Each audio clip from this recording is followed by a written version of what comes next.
YOLO everybody, it's the man, the myth, the legend, Quad MFT here, and in today's video I've got a little bit of some TDM action gameplay going on in the background, playing solo using the nice M27 assault rifle. But today I've actually got a little bit of a story that I thought I would tell you guys. Now this story, it's going to be actually kind of weird, one of the most stories where I actually don't really like to tell people because some people actually don't believe it, but this one, I really don't know why people don't believe this one. I mean, a lot of people do believe it too. My parents were pretty freaked out when they heard that this happened. Don't worry guys, I did tell them. But what I'm here to tell you guys today is one time, this was probably about maybe 2.5 years ago, I was out doorbell ditching, you know, having a little bit of fun. I'm a teenager, you know. It was with me, my little brother, and 2 friends. So we were out doorbell ditching. It was probably about 2 streets over from where I live. The spaces between us aren't too big, but they're kind of big, you know. So we had to walk a little bit down a street and go around a certain cul-de-sac. So we had to go down this cul-de-sac, and what we did was we hit the house furthest that would take us the longest way to run. I really don't think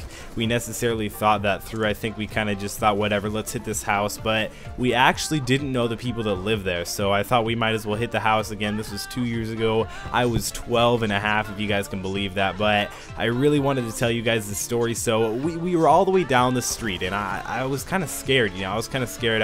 Back then I hadn't really done any pranks or anything like that, but I thought I would try it out. So I was with my little brother, and it was also 2 friends, like I mentioned a bit earlier. So we have one of my friends. It was I'm just gonna call him the shorter friend. So he goes up and he goes to ring the doorbell. We run away, and then nothing happens. So we're like, okay, well, what the heck happened? Why didn't anybody answer? Why didn't anybody come to the door? So, and we decided, we were like, oh, well, the lights are on, so they've got to be there, or maybe they left the light on. But we go there and we thought, well, why not ring it again? So we go there, we ring the doorbell again, we turn around and we see, and we wait, you know, we wait probably 25 to 30 seconds. It was a long 25 to 30 seconds because, you know, we're young, it's all suspenseful. We're like, is anybody there? Is anything gonna happen? But then some guy immediately books it out the garage. You can hear the garage pull it up because it's an automatic garage, and then we see him, he's driving out in the back of his SUV, and we're like, oh my gosh, what do we do? What do we do?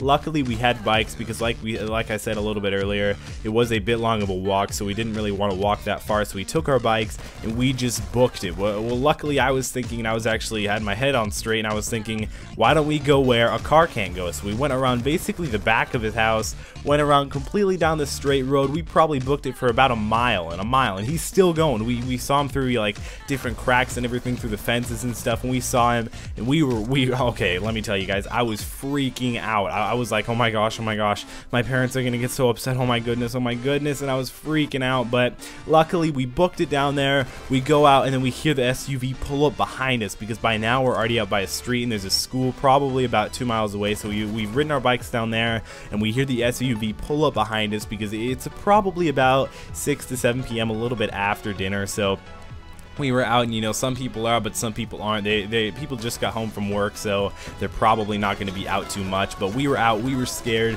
Again, we hear the SUV right behind us, so we go, we listen, everybody gets quiet. We're all hiding, kind of hiding behind a little bit of a fence. So we were a little bit scared, and we hear this guy. So we look out. I peek out around the fence with my little brother right below me, because of course he's shorter than me. And so we look out, and we see this guy. He freaking pulls out like a freaking ninja samurai sword. He pulls out like a legit, like, 3-foot blade. Well, probably not 3 feet, probably about like 1.5 feet or something. This huge blade, and he swings it around like a ninja. Now this isn't some karate guy or anything. He's like a regular 6-foot-tall white guy, but oh my gosh, I mean, I'm not saying white people can't have karate skills or anything like that, but he swung it around like a ninja. Obviously he wasn't going to try and kill us. He didn't realize we were there. I mean, he realized we were there, but he didn't want to come and approach us. I don't really think he could see us, but he swung it around like a ninja. He takes it out, he like puts it down, and then he comes, well, of course he takes it with him, but he puts it down, yells, where are you guys, where are you? And then he comes out, and then he actually goes back into the SUV and drives home. And then we book it back, and we tell our parents, and we were like, oh my gosh, and we actually didn't end up getting in any trouble. It was just kind of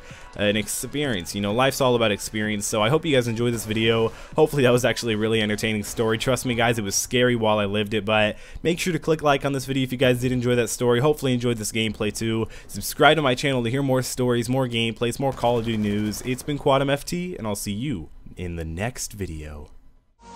Caught up in this dream world, getting used to life. Hanging with the wrong people can keep you from doing right. So I keep my circle tight, homie, you can never penetrate. If your mind state is just a hate, you should renovate. Do some mental feng shui, boy, I'm hella hungry. I never play it safe like a touch base. Listen up, fuck face, open your damn eyes. If ignorance is bliss, then they feeding you damn lies. I'm never giving bad vibes, homie, you just ant size. Always do it big.